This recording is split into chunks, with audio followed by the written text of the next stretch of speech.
Hey everyone, I'm here with Shane, my dear friend, and I'm finalizing this AKG K612 and HD 650 deal with him. But also because of this special opportunity I have to get his impressions on the Vsonic VSD 3 and the VSD 3S. Recently it was confirmed to me by the owner of Lend Me Your Ears, who reached out to me very kindly to let me know that the target reference for both of these IEMs was in fact the Westone 4R. So to make that clear, the target reference for both the VSD 3 and the 3S were finalized as the Westone 4R, which is actually different from the initial reports.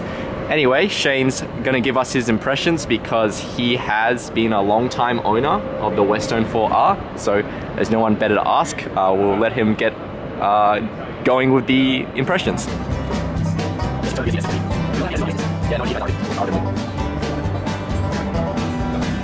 It is Ensemble and Cour de Pirate. Say what? I don't know, you're listening to some French song about pirates.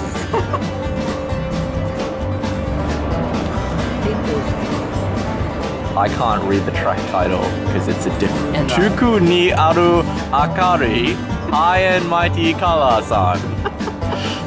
I'm not a huge fan of the lack of 90-degree plug and and the lack of any sort of strain. And it's good. Yeah, but that's because you used. Shane, you did this to yourself. This was your choice. This thing here is your choice. I don't understand. You're like, oh, I love this tiny plug, and then you're like... Actually, on my old phone case, I had to like cut bits out of it to make it fit. What is wrong with you? This is everything that's wrong with like... Custom cables, I know. Okay, so we seem to have differing opinions here. Right. But I reckon the VSD 3S, this one, has a slightly more V-shaped sound than the VSD 3, the originals.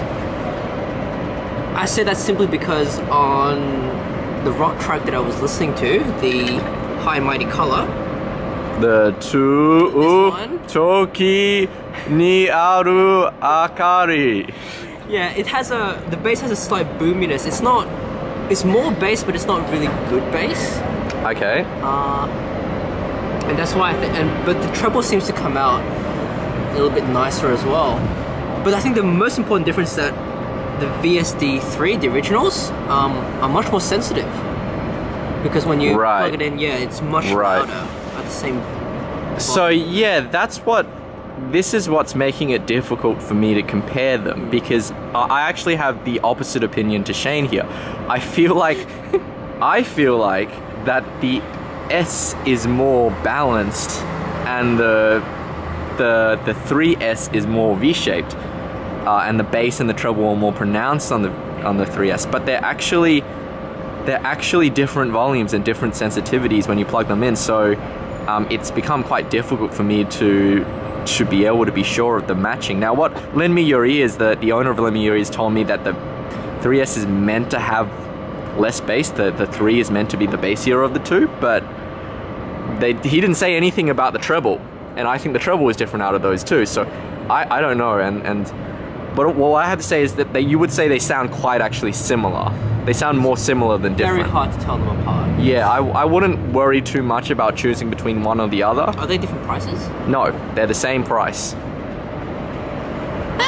The pressure is on, and Shane has had to take off his jacket to show us his awesome shirt here. Can we see that?